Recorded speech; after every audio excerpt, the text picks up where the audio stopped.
time for Dodger baseball.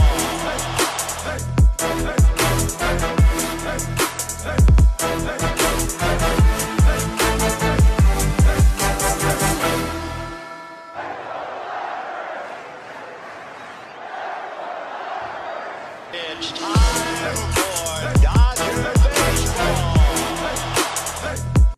What's going on, Dodgers Nation? Welcome to another edition of the Dodgers Nation post-game show. I'm your host, Doug McCain. You can follow me on Twitter and Instagram at DMac_LA. Thanks for rocking with us after the Dodgers lose to the Yankees by a final score of 4-1. Their record drops to 35-25. They're now tied with the Arizona Diamondbacks for first place in the National League West. And we're going to break it all down. Not a great showing from this Dodgers team. A very disappointing final two games. And if it weren't for Luis Severino tipping his pitches in the first game, the Dodgers very well could have gotten swept in this series. We're going to break it all down. We're going to tell you where it went wrong. We're going to tell you why the Dodgers lost this one.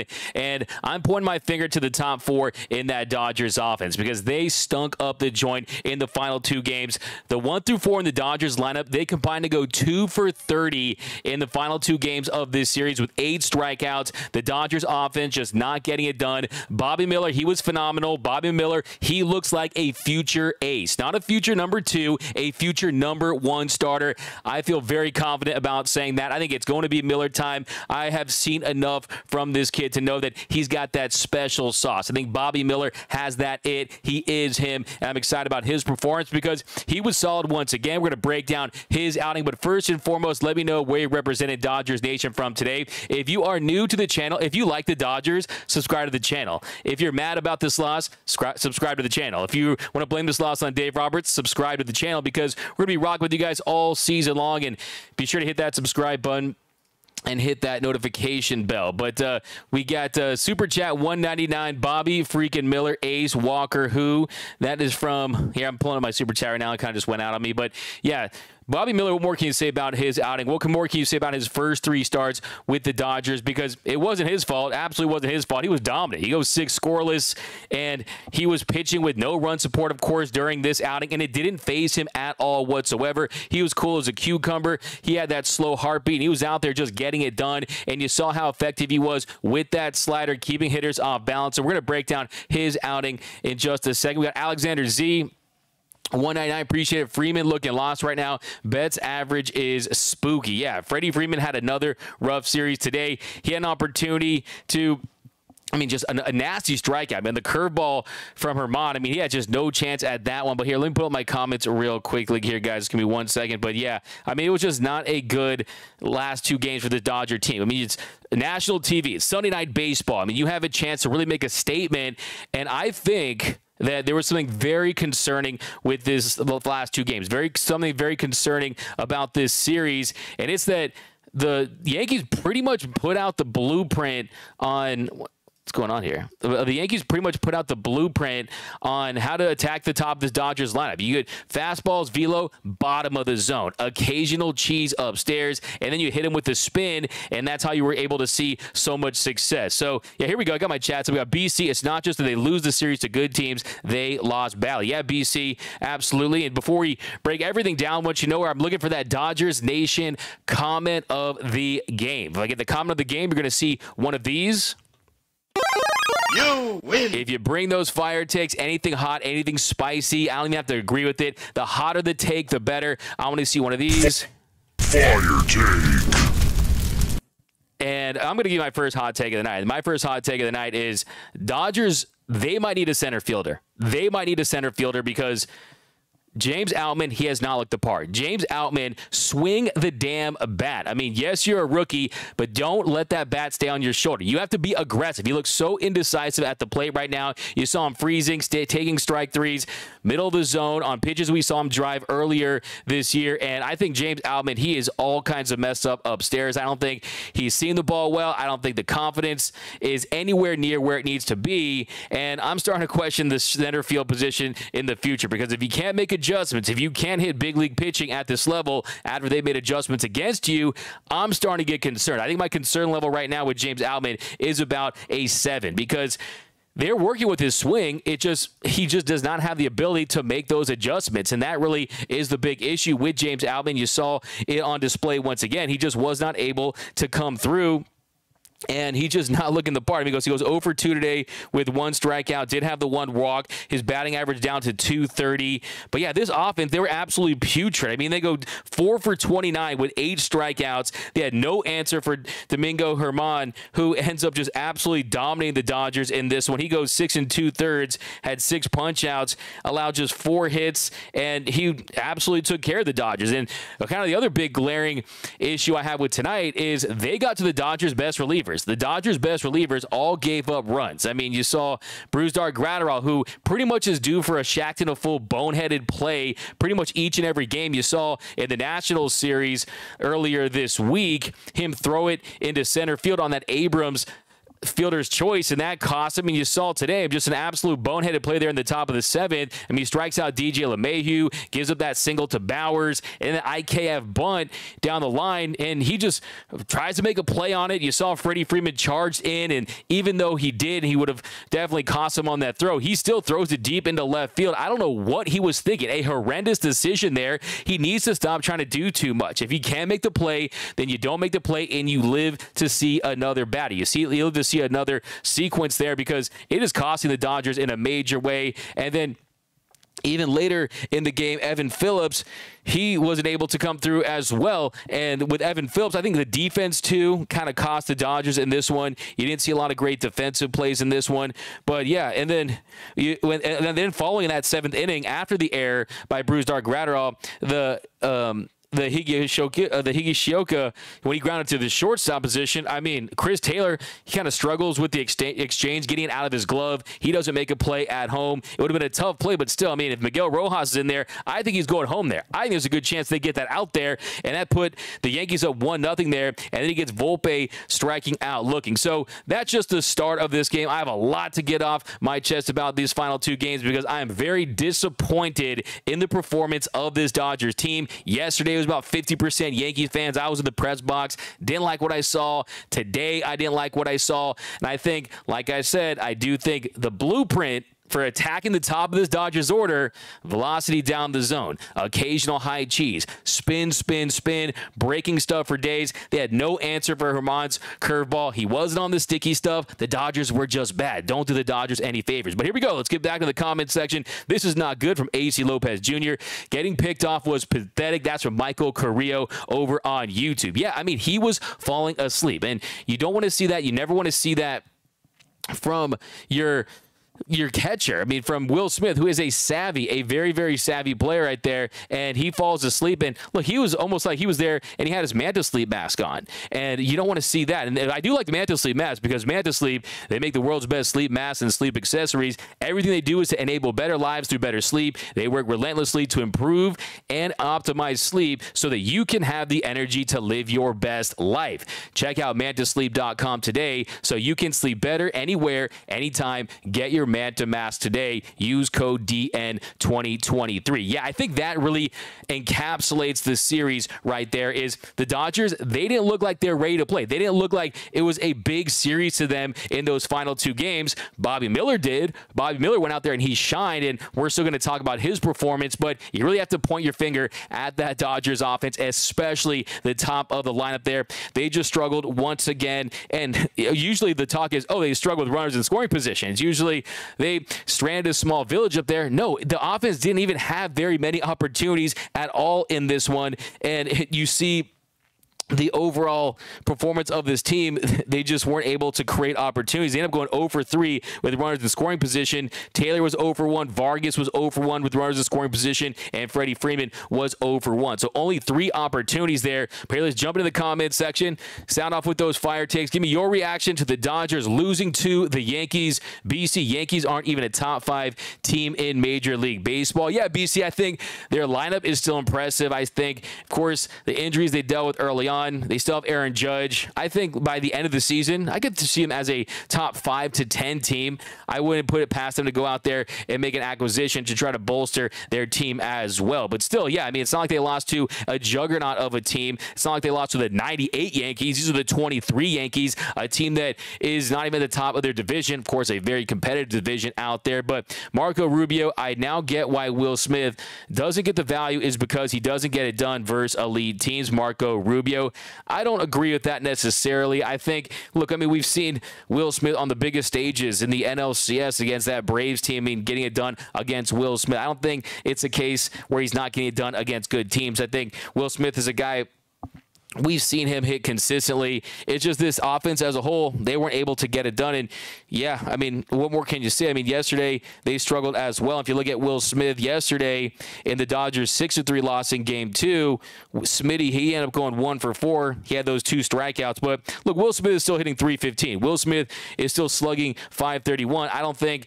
that Will Smith is their issue right now. Really, you got to look at Freddie Freeman of the bunch. He ends up going 1 for 5 yesterday with 1 strikeout. And today, Freddie Freeman, he was cold once again, and he was one of the few Dodgers at the top of that lineup that had an opportunity, but he just wasn't able to come through. But here we go. We got Bro, can't even spell. Boy, okay, we got some of those guys.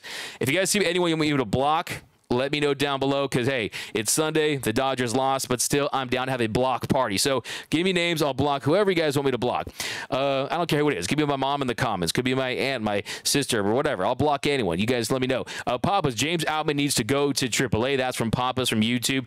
Yeah, look, when it comes to James Outman and where he's at right now, I think he could benefit from that, but I also think, too, that there's a good chance that you could send him down to AAA and he could rake once again. And what has he really learned? Is it really going to click for him? I think it's possible. I think he goes down there and maybe he performs better. If you look at him since James Outman, since the beginning of May, since May 1st, James Outman on the year, since May 1st, he's gone exactly, let me pull it up right here. Crunching some numbers, looking at some stats before the show. He's 14 for his last 87. He's 14 for his last 87 since May 1st. So 14 for his last 87. That's not going to get it done. That's just bad, man. That's just bad right there. 14. Yeah, 14 for 87, man. For James Outman, man. He's hitting 160. He's hitting 160 since the beginning of May. That OPS just right above 500. So that's a long sample size. That's through 29 games. Defensively, you saw some miscues yesterday. He misplayed a ball on that line drive there.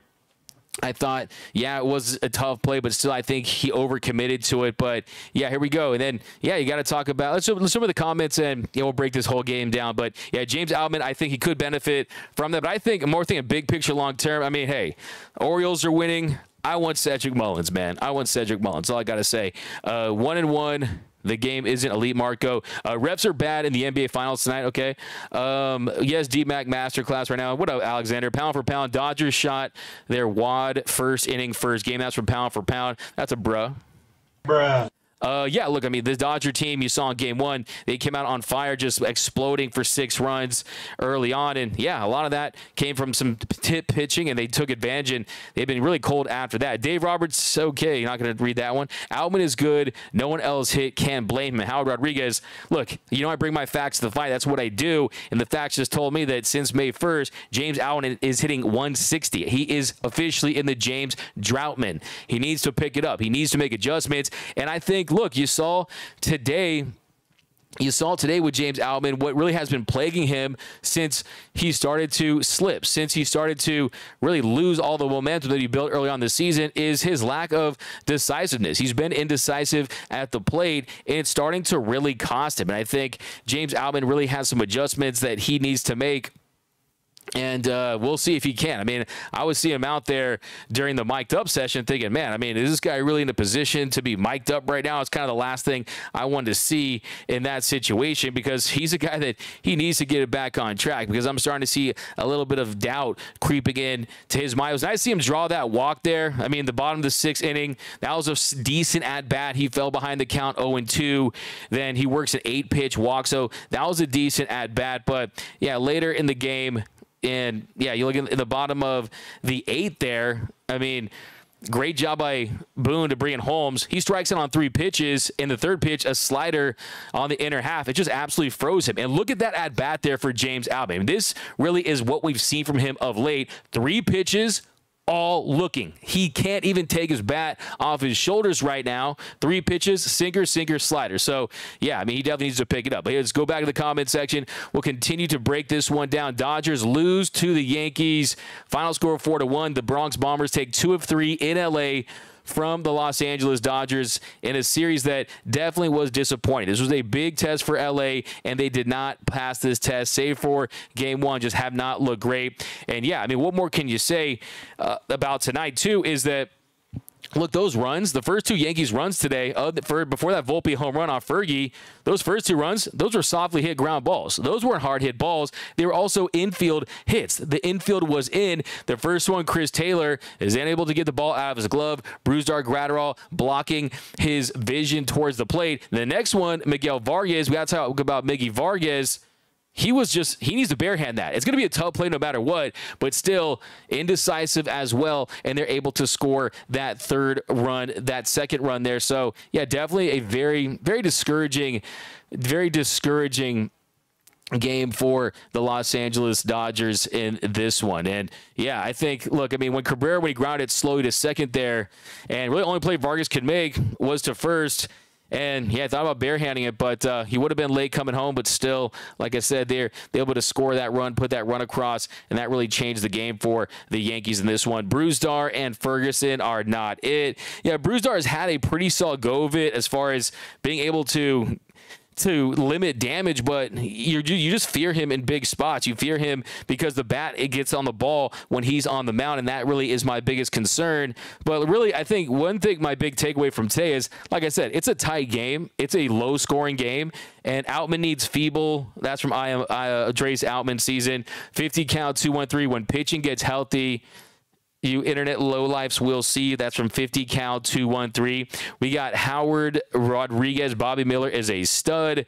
We got our pitchers walking batters is followed by home runs. That's from Craig Osterberg. Bobby Miller for Dodger Dog of the game. That's from Andre Medina. Yeah, we're gonna spin a positive pretty soon here, but yeah, we'll give that my Dodger Dog of the game goes to Bobby Miller. Dodger Dog of the game. Who, fun fact, I contacted someone who covered him in high school. He had a summer job as an ice cream man. Ice cream man. Today, he had ice in his veins on the mound for the Dodgers. I thought he was outstanding once again. Bobby Miller, first Dodgers pitcher since at least 1901 with 6 or more scoreless innings to start his career, and with 1 hit or fewer in his, and also the second Dodger pitcher with 1 hit or fewer in his first 3 appearances. So yeah, I mean, look at that. The second Dodgers pitcher since 1901 to go 5 or more and allow 1 or fewer runs in each of his first 3 starts. The other one, of course, is Kenta Maeda, not your Ada, he's my Ada. And yeah, I mean, that's unbelievable. And first Dodger pitcher since 1901 with 6 or more scoreless innings in a start. So really, really unbelievable with 1 hit. But Bobby Miller for Dodger Dog of the game. We got Dino, who's 5150. Just move on to the Reds. F it. That's from Dino's 5150. You're on fire tonight, D-Mac. What up, Emar? This bullpen needs to be keyholed. We got so tired of watching Taylor kill a rally by striking out this time looking. Yeah, it wasn't a good game for Chris Taylor. I think early on you saw him make some really nice plays defensively. But, yeah, I mean, he's another guy I point to there in the 7th inning. Just not able to make that play after the error from Brusdar Graterol. Of course, it's a tough play, but yeah, I mean, after IKF bunted down the line to left and Brusdar threw into left field. Next batter, IKF run the 1-2 pitch, and third, and you got. We get the Higashioka, he breaks his bat, and really, that play right there, he breaks his bat, or Higashioka, he breaks his bat, and Bauer, he scores there, and right there, like I said, Chris Taylor, he had the ball in time to make a play, just could not get it done. So, yeah, and as far as offensively, I think, look, he's a guy that he's down the lineup. Yeah, you want more production from him, but I think if you're Chris Taylor and you're the Dodgers team, it really starts at the top. It's tough to really pin this all on Chris Taylor tonight. I think as a whole, anytime you're this bad offensively, and you're struggling the way you are, I think it's tough to really point the finger at him. But still, I mean, it's not like he's having a good year. It's not like he's tearing the cover off the baseball as well. If you look at Chris Taylor since the beginning of May, since May 1st, CT3, look, I mean, 17 of 64, hitting 266 with a 910 OPS. You'll take that from Chris Taylor. I mean, sometimes you got to just bring the numbers up because they really help figure that story out a little more convincingly. So I wouldn't pin this on him. But, yeah, I mean, let's talk about Bobby Miller. Let's talk about Bobby Miller, and let's give your grades out for Bobby Miller because I'm thinking I'm going to see a lot of A's here. Dave Roberts, pull-out game. Okay. Danny Cortez, that's a bruh. I've got to give you a bruh on this one. Bruh. The loss happens. Dodgers will weather the storm from Jimmy Denson. Freeman, come on. That's from B. Guzman. We got Nathan. Mookie and Freddie went cold. They can't always carry the team. Whereas Muncy, Taylor, Outman, and Vargas. Yeah, you bring up a good point, Nathan. You bring up a fantastic point in that, look, you can't always rely on Freddie Freeman and Mookie Betts. Yes, they are Kobe and Shaq at the top of the lineup, but for a team to have success, for a team to win consistently, they're going to need other guys to produce up and down this lineup. It's like the meme where you have the horse and the first part of the horse is perfectly drawn. It looks like an artist did it, and the last half it looks like a kindergartner did it while he was blind, right? You need guys to step up in the bottom of the lineup. And look, where would this team be without J.D. Martinez? J.D. Martinez, he really changed things there. Bottom of the 7th inning, 2 outs, 2 strikes. J.D. Martinez homered to left, his 14th of the season. And, yeah, that tied things up after what happened at the top of the 7th inning when the Dodgers weren't able to really put up zeros there. So, yeah, good job by J.D. Martinez continuing to step up, continuing to slug. But I do think one of my other big concerns for this team, and I think it's something that the Yankees also exposed during the series, is the Dodgers, their 2 home run reliant. It's just a fact. If you look at the Dodgers, 51.4% of their runs this year have come via the home run ball. That's over half of their runs are from the long ball. That's second in all of Major League Baseball behind the Braves. When you face tough competition, when you face a pitcher that's shoving and is lights out like we saw Herman today, you're not going to hit it over the wall. You're not going to go deep. Yesterday, J.D. Martinez, he got under a few fly balls that almost left the yard, but you cannot rely on that. You need to go up there with the approach where, yeah, you want to slug, you want to hit doubles, but you can't just rely on the home run ball, and that was the difference. Yesterday, the Yankees hit the home run, they win. Friday, the Dodgers, they hit the home runs, they win. Today, Yankees, they get the big insurance runs on the Volpe 2-run shot off of Ferguson, and they win the game. Who knows if he doesn't hit that home run, maybe the Dodgers come back there in the 9th with the top of their lineup coming up. So, yeah, I definitely think it's a problem. I definitely think that an addition of a bat-to-ball type hitter, a guy that has more of a line drive approach to kind of balance out this offense, could definitely help them. Thanks, Alexander. Appreciate you. Gratterall is an ERA merchant. That's from Jamie Lannister. Yeah, I mean, look, the ERA is not something you really want to use to evaluate a bullpen piece for the most part. I mean, you want to look at FIP, you want to look at holds, you want to look at different type of metrics, Sierra. I mean, there's other ways to look at it. And really my all-encompassing thought when it comes to Bruce Dar Gratterall, and this highlighted it today, is what'd you see in the inning? What'd you see in the 7th, right? You saw the bat on the baseball, even if it's not hard contact, even though I'm going to look at the exit velocity on that one, but on the Higashioka ground ball, on the ground out to shortstop, I mean, that's on a 1-2 pitch right there.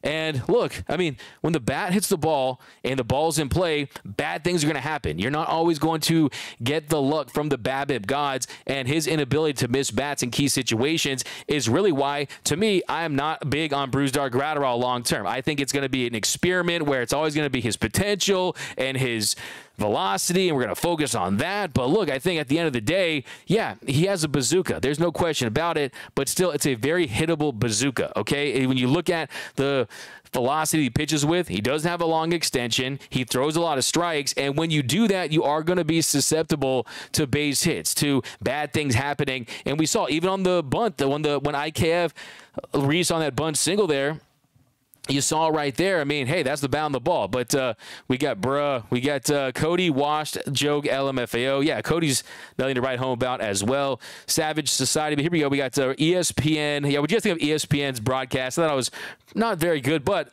considering the fact that I interviewed Doug Glanville, and yeah, we became pretty good friends. You know, there's a hangover joke in there somewhere. Two Dougs, right? So I think. Yeah, for that, I like the ESPN radio version, that's for sure. Gavin would have stolen so many bases with his speed. That's from BC. Yeah, Gavin Lux, 94th percentile in sprint speed last year, so I definitely think he would have been a weapon for that. Oscar Ortiz, I hate when Dodgers hitters just stand at the batter's box looking at third strikes. Frustration. That's from Oscar Ortiz. Yeah, look, I mean, this team with this lineup in place right now, if you are performing as bad as you have for the last two games, you might as well swing the bat. And we know what they teach. You don't want to expand the zone. You don't want to swing at pitches and chase pitches. But still, I think we saw today, you have to be aggressive early in the count if you have something that you can drive. And I think you bring up a really valid point that there were certain at-bats today where you just looked at and you were like, okay, you got to be a little more aggressive. You have to find a way, especially with how he was dealing with how lights out Herman was. You got to go out there and try to find a way to manufacture some runs. So, yeah, Lucky is definitely miss.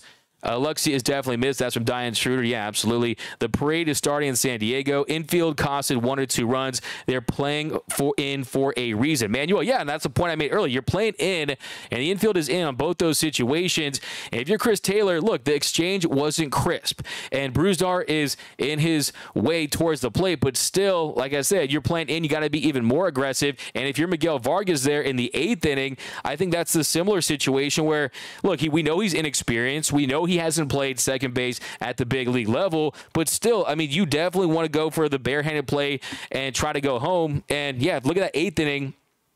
Torres grounded out to third. Rizzo walked. And yeah, let's talk about Evan Phillips, because Evan Phillips, you got to talk about him as well, because look, if it's a 1-run game, if it's a tie game, right? It's a tie game. You don't walk batters. You don't walk batters in tie games. You don't want to walk batters ever, especially not in a tie game. And he walks Rizzo there, falls behind the count 3-1, gets it to 3-2, and then he misses badly glove side with a 4-seam fastball. And then next batter, Stanton, 2-2 count. He doubled to center on that sweeper, and that really set the Yankees up with runners on second and third, and he's in trouble. And then you saw what happened. Next batter, Cabrera, he grounded to second. Rizzo scored, stand to third. That made it 2-1 Yankees. And then he comes back to get LeMahieu. He gets him to line out to left to end the inning. So they get 1 run on 1 hit there. But really, what hurt him, what really burned him was that walk there. And that really kind of set the inning back. And Evan Phillips just wasn't at his best either. So, yeah, Manuel, I agree with that. We got, where's the Yankees Friday pitchers? They in-game traded them. Jimmy Denson. Yeah, look.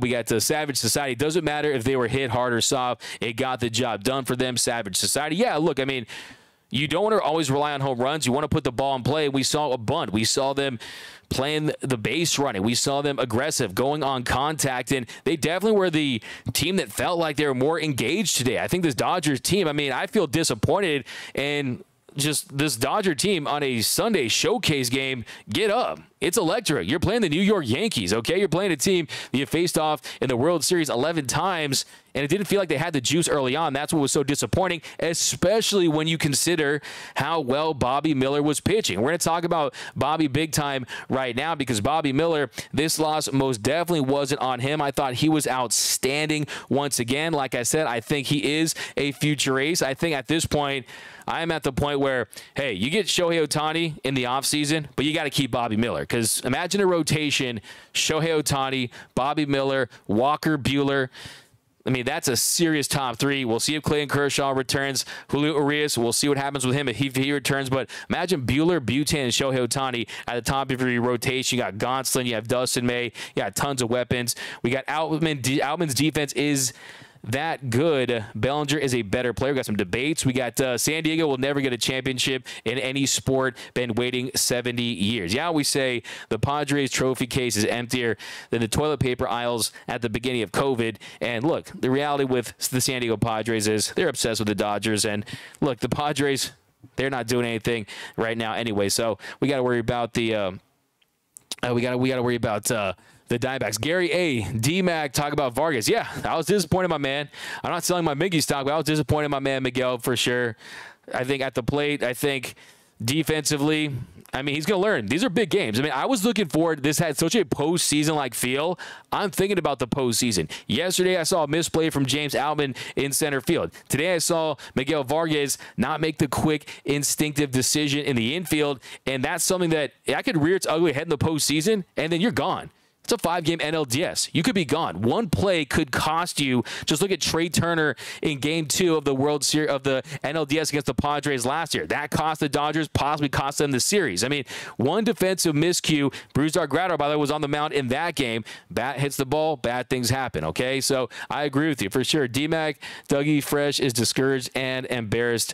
Get Jin Griffey Jr. First of all, that's gonna be my Hornitos. Hornitos comment. Dodger dog. Actually, let's go Hornito's comment of the night right there. Win. I'm not embarrassed. Look, this is a Yankees team. It's baseball is going to baseball, and I think too.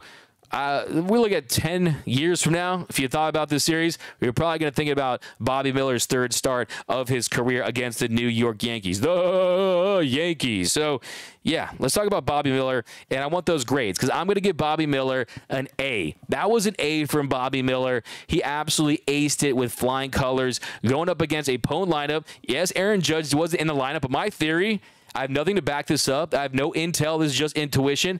I think Aaron Judge didn't play today because he was scared to face Bobby Miller. Hey, I'm just saying. I know he hit the gate yesterday, and that gate is going to be sore for a week. That gate's probably on the 15-day IL as we speak. But, nah, I mean, look, Bobby Miller, he went out there and he impressed. And I think at this point, he's got to be a household name, man. He's got to be a household name. Miller time is big time. He goes 6 innings, allows no runs, 1 hit, 7 punch-outs, 2 walks, 86 pitches, 57 for strikes. His ERA through 3 starts is 1.06, a microscopic 1.06, and he was incredible. I mean, he goes 13 for 22 on first pitch strikes.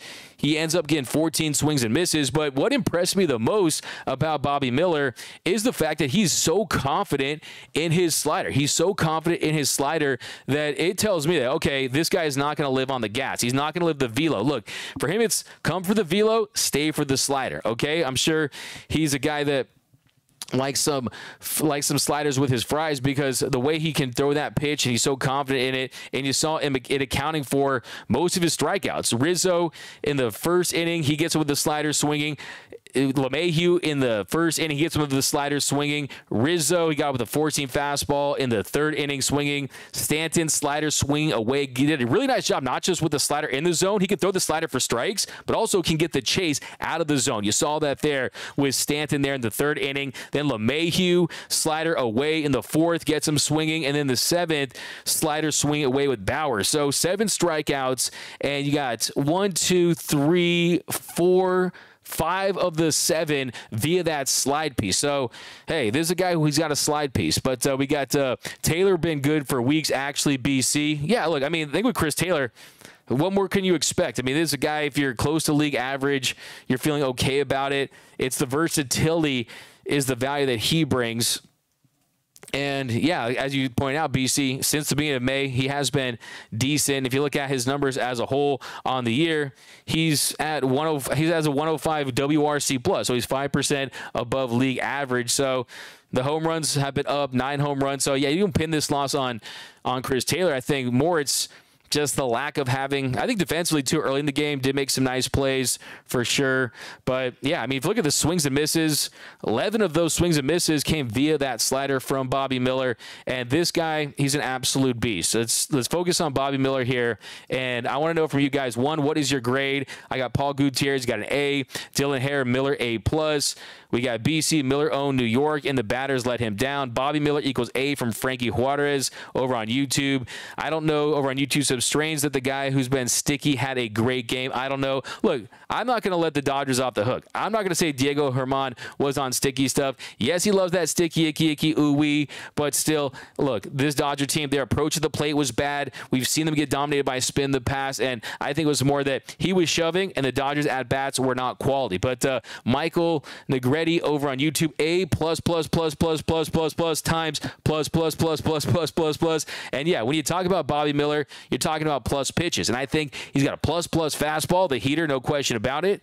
But also, you have the plus slider. And tonight, that to me was my biggest takeaway. He threw that slider 35% of the time.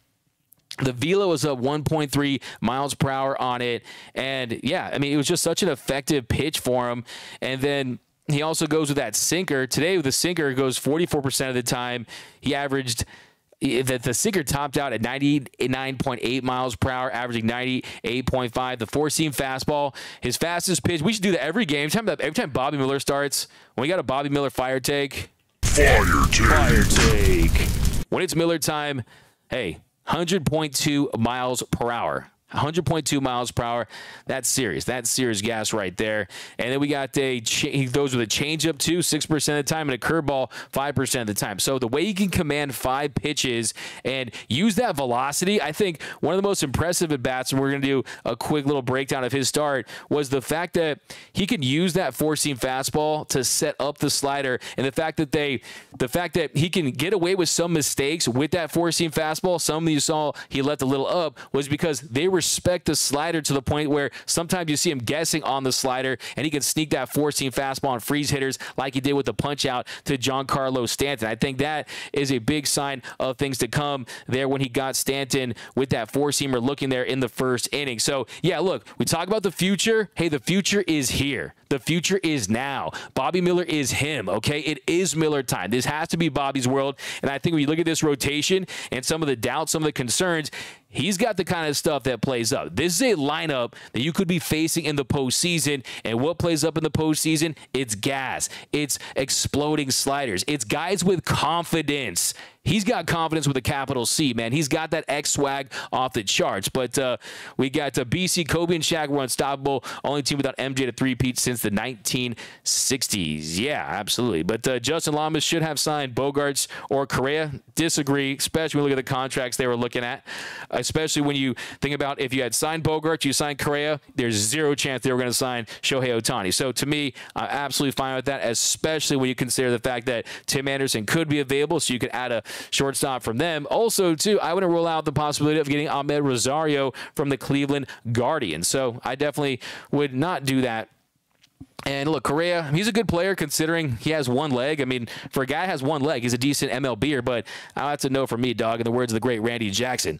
Not really, Doug. You win 75% of the games by out-homering. Justin Lamas, of course, that's a stat I've brought up on the show millions and millions of times. And like I said, the counter to that is the fact that the Dodgers, they have slugged this season. The fact is that over half of their runs come via that home run ball, and you want that in your bag. But also, I think if the top of your lineup isn't slugging, then the bottom of your lineup, you want some diversity. You want the top half to slug, you want the occasional slug towards the bottom, but also you want to get some hits mixed in there. And we just really did not see that. We did not see rallies throughout the game today. And look, I mean, bottom of the first inning, 1-2-3 inning for the Dodgers. Bottom of the second inning, you got Peralta had the double with 2 outs. Other than that, that was it. Vargas, he grounded to third to end the inning. They get no runs on that one hit. Bottom of the third inning, 1-2-3 inning. Taylor grounded out. Outman line to second. Betts popped out to second. Fourth inning, 1-2-3. Freeman grounds out. Smith fly to center. Muncy struck out swinging on a four-seam fastball up and away. Bottom of the fifth inning, bottom of the fifth inning, Martinez, he grounded out to second. Peralta lined to first. Vargas singled to right. And then Vargas was caught stealing second. So, yeah, the base running wasn't crisp tonight, too. They got caught. Later in the game, Will Smith, he was caught sleeping, and they picked him off in the ninth inning. And then there in the bottom of the sixth inning, Freeman, you had Betts, he struck out swinging. You got Taylor, he struck out swinging. Outman, he drew the 1-out walk. Betts struck out swinging. Then Outman stole second, and Freeman, he struck out swinging. So one of the few opportunities they had with runners on board, runners at second, Freddie Freeman, not a great at bat. He falls behind the count 0-2, and then he gets the count up to 2-2, fouls a few pitches off. On the seventh pitch of the at-bat, I mean, you rarely see Freddie Freeman get fooled on a pitch like that. A curveball down and in. He looked absolutely befuddled. I mean, he definitely looked like he just had no answer for that nasty curveball, and you're really going to see an at-bat, a miss that bad from Fredericks of Hollywood. And then bottom of the seventh inning, Smitty, he grounds to third. Muncy struck out swinging. Not a great doubt for Muncy on 3 pitches. Changeup away chasing. Then the rare bright spot got to shine a light on J.D. Martinez, who with 2 strikes and 2 outs hits a home run to tie the game at 1. And then Peralta, he reached on an infield single. And then Vargas walked, and then Chris Taylor, he strikes out on 3 pitches, and the other one was looking. So that was my big issue today, was you had a lot of strikeouts looking with Chris Taylor, with James Outman, and then, yeah, not much else. I mean, bottom of the 8th inning, nothing doing. They go down in order, and then bottom of the 3, they went quietly into the night. So very unimpressive showing from the Dodgers today. But, yeah, we'll focus on Bobby Miller a little bit, but let's focus on your tweets, on your takes here. Noah Ortega, thanks for the super chat, $1.99. This is cruel, but they played like the Padres. Yeah, any super chats, really, really appreciate it, guys. If I don't get to it, let me know, but let me know down below. Like I said, we get tons of comments. I know I've seen some people in the comments saying that there's another show that does the comments more. I mean, they're not the same, because I mean, there's a reason why it's the #1 online Dodgers show, and it's because of you guys, because you guys fill the comments up, and you can't get all the comments. If I had 5 or 6 comments and I could get to all of them, I would do that, but that's not the case. So let's go rapid fire here. We got need to manufacture runs, relying too much on the home run from Frank Granillo. We got Jamie Lannister, ground ball pitcher that can't field. LOL. Yeah, that's a great point, Jamie. That's a fire take. It's a fire take. Fire take. Who was Gatorade throwing to? Exactly. I mean, you saw Freddie charging on that play. We see in DeLuca in Cincinnati. Roy Estrada, yeah, dropping a video on DeLuca, hoping to get an interview with him as well, and it's going to be exciting. This is a guy, he's got the confidence. He rakes against lefties. They need a guy that could step in and fill in for Trace Thompson, so I'm definitely excited. Yes, you don't want to see Trace Thompson go down with the oblique injury. Doc said today the floor was going to be a month. I think maybe you should give that number 25 to Bobby Miller. I'm just saying, but yeah, I mean, it's very exciting to see DeLuca, because, one, I want to see this Dodgers outfield get those 2 right-handed outfielders that we were hoping to get at the beginning of the season, and then also, 2, let's assess DeLuca before the trade deadline, because I think the Dodgers might need to add an outfielder. In fact, here, what's it, 7:38 p.m. Pacific time on June 4th? I'm pretty confident the Dodgers will trade for an outfielder. That is what I'm telling you. So you guys can go back and clip this up. I told you that Noah Syndergaard was going to be a disappointment before the season. I told you Brusdar Graterol at some point would disappoint too. So we see in DeLuca in Cincinnati, he makes errors to protect his ERA. We got a $1 million arm and a $10 brain from swelling sausage. We got CT3 hasn't done much since the wild card game against St. Louis. Jimmy, that's from Gus L. Jimmy Denson, do we have umpire eyeball or aerobics to help call strikes again? Yeah, the umpiring, by the way, I mean, Trumpain, I mean, just today, Wendelstedt, just absolutely terrible umpiring this whole entire balls and strikes is an abysmal job. And I hear the traditionalists, I hear the purists out there that say, oh, I love the human element. I want to see umpires calling games and getting arguments with managers. I love the human element. I love the tradition of baseball. The only human element I want to see is the players. I couldn't care less about the human element when it becomes umpires. That we know that they have dinner reservations after the game. They want to get out early. I know that. But look, I don't know if the plate has wheels for some of these guys. But hey, let's be honest. The umpiring has been bad, and it hurts teams like the Dodgers who are trained to not expand the zone. But Michael Bush needs to come back. That's from Manuel over on YouTube. King Yellowman, the wave. Let's try bunting, boys, for B. Guzman. 50 count, 2-1-3. Yankees soft with 1 run till the 8th and losing 2 days ago, 8-4. LOL. Frankie Granillo. I keep yelling, swing the bat. Swing the bat. Swing. I can hear you. I can feel that. We got bullpen. Anyone. Damn, this is with our starter going 6. Yeah, I mean, you get a great outing from Bobby Miller. He absolutely shut down the Yankees. And as you just pointed out, who was that? I want to give you credit for your take.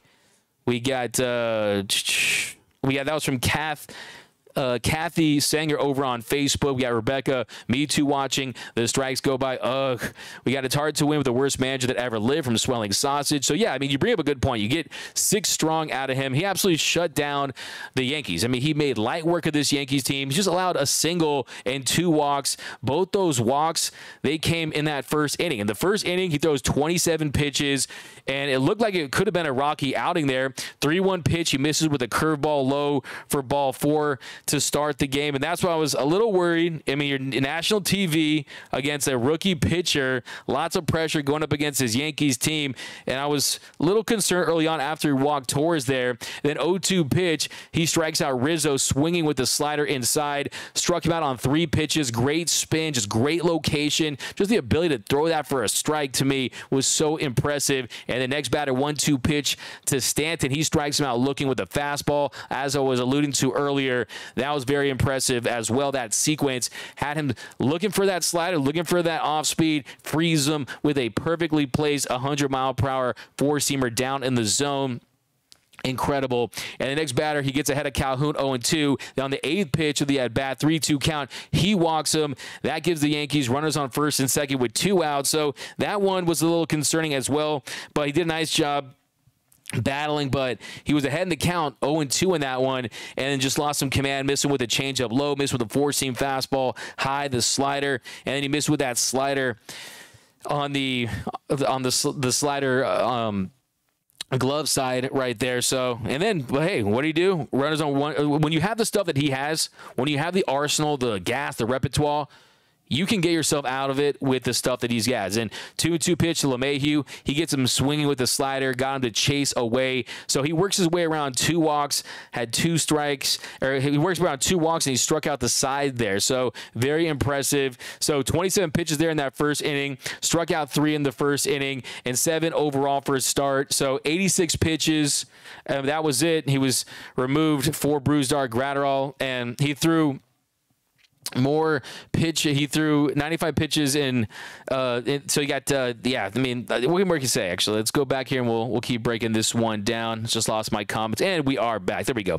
CT3 just watched all 3 pitches with 2 on. That's Ron Jerica. Yeah, we talked about that, and definitely not a great day for Chris Taylor. We got Craig Osterberg. Smith was sleeping because he thought Barnes was playing. We got Diane, hello. We got Outman is living up to his name, Outman from Jay Silva. We got Swelling Sausage, Captain Hook, needs to sit on the bench and keep his mouth shut. We got I give Phillips a pass. But still not some great stuff from Evan Phillips. I mean, Evan Phillips definitely, he has some work to do if he wants to get back to that dominant guy. I mean, I think this year still looks really good. Still looks really good. The ERA looks good. The FIP looks good, but still, today not his best stuff. I mean, you want to just miss bats in those situations. In that, anytime you walk a guy in a tie game, that's definitely not a good day for a high leverage reliever. But still, I think he's still one of the top 5 to 10 relievers in Major League Baseball right now. But we're gonna wrap this up pretty soon. So get those fire takes in, and I think we pretty much got it all covered. I mean, top of the second for Bobby Miller, 1-2-3 for Bobby Miller. 3-2 pitch gets Bauer to fly out. First out. Next batter, IKF, 8th pitch of the at bat. He gets him to ground to short. There was a nice play by CT3, and then he gets the ground out to end the inning.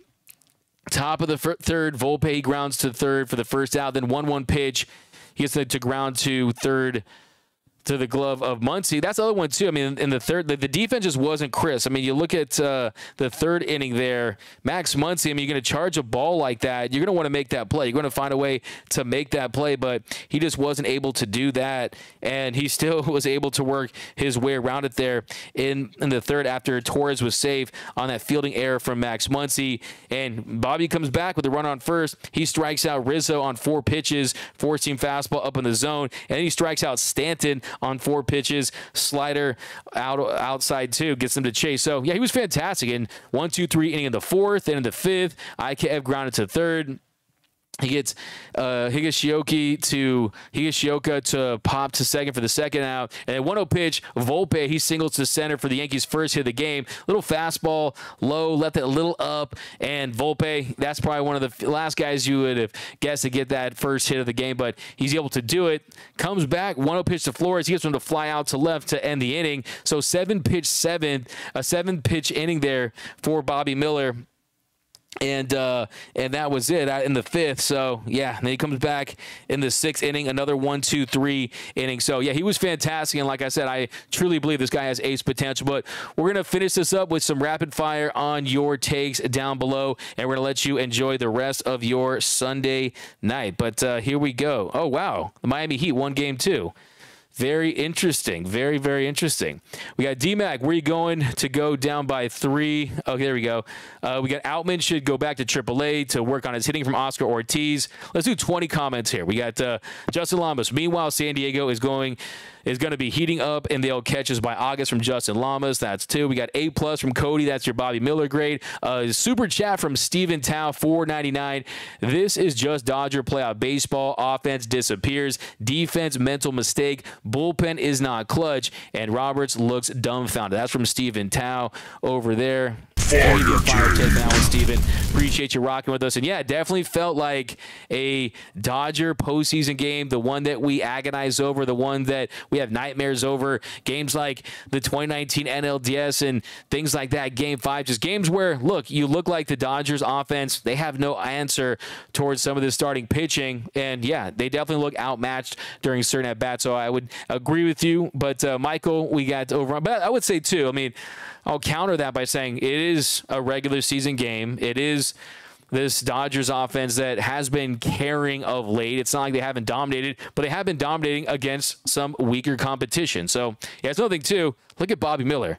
The Braves on the road, the Yankees at home. I mean, the Nationals still. I mean, what a fantastic job for Miller. Jimmy Denson says Miller time A, Miller A+, Roberts F from Deuce. Bobby Miller is shoving from IC. I don't know. Phillips a pass as well. C Rage. DKM, Yankees will wait 32 years like we did. Gary A, MGD. Series in June. Miller is that dude. We got, let's go down here, 4.0 GPA for Miller so far from 1 million. We got Outman down to AAA for a bit, and then he'll go back. We got A+. Outman is living up to his name. Time to change it to Hitman. That's from Jay Silva. Ferguson has been struggling lately. Sticky Icky. We got Miami. We got Dodgers were bowling for dollars. We got the Dodgers bullpen suck. We got STFU. It was online 2 days ago when they won. We got bullpen week from Oscar Ortiz, Ron Jerica. When Goldilocks comes after the injury list, he needs to be sent to AAA. We got outfield. Should be Peralta, LaDuca. We got and Hayward, Betts, right field, Roy Estrada. Yeah, we're going to drop a whole piece on that, so look for that on the Dodgers Nation YouTube channel. It's Miller time from B. Guzman. The Luca coming up. Plus, yeah, how excited are you guys for that? Thanks, Craig. Appreciate you, my man. Bullpen all hurt, and you're the man right back at you. What bullpen? It sucks. Keen.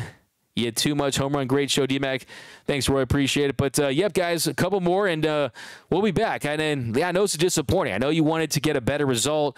Losing 2 out of 3 from the Yankees definitely hurts. This is the same franchise that has a lot of history with the Dodgers, the same franchise that definitely measures itself against the Dodgers, and you wanted to continue to build on the success they've been having lately. But look, the reality is the biggest takeaway looks like we've got a dude in Bobby Miller. I think if I had to trade off Bobby Miller having a dominant 6 innings against the Yankees versus the Dodgers 1 through 4 of Freddie Freeman, Mookie Betts, Will Smith, and Max Muncy coming through, give me Bobby Miller every single time and twice on Sunday. Okay, give me Miller time over that any day of the week. If I had to trade one of those two, I would take that. That is the more encouraging development, the more encouraging outcome from this game. So I would take that gladly. But do you have any idea how the Dodgers should face AL teams? What's their biggest challenge, Esther Zia? Look, I mean, the biggest challenge for the Dodgers is simply continuing to master their approach, continuing to get their top 1 through 4 slugging, and that's how they're going to win games. I mean, that's just the reality with this team. Yes, you've seen them pick up the stolen bases. You've seen a little more small ball since the Pirates series.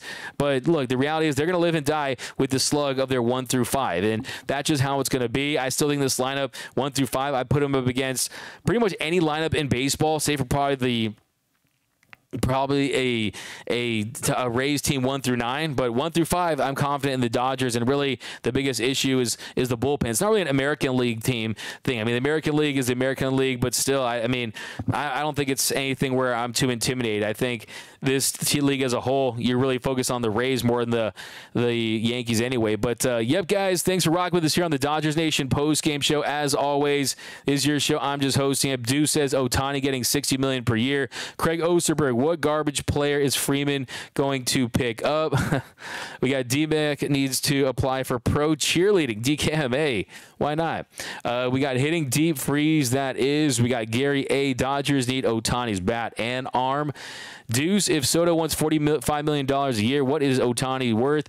Buster only told me, ESPN Insider, you're looking at $50 million plus. I mean, that's just the reality with him. And could it be close to 60? It's possible, depending on the year, because you've seen all kinds of different contract possibilities. I dropped a whole video on different contract scenarios. But for me, I think when you look at the teams that are going to be involved, the Dodgers and the Mets, those are the two heavyweights. Those are the two teams that have the deepest pockets. Look, the Dodgers, their pockets are as deep as the Yankees. The Mets, we know Stephen Cohen, he's the richest owner other than Steve Ballmer in sports, and he's going to want to do everything he can. But I think the big kicker is, what can Steve Ballmer not do? He can have $1 billion.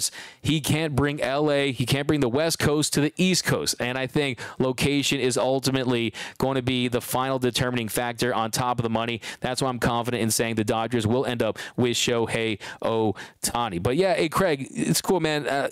We don't need you promoting other people's shows on my show, man. We don't want to block you, but it's all good.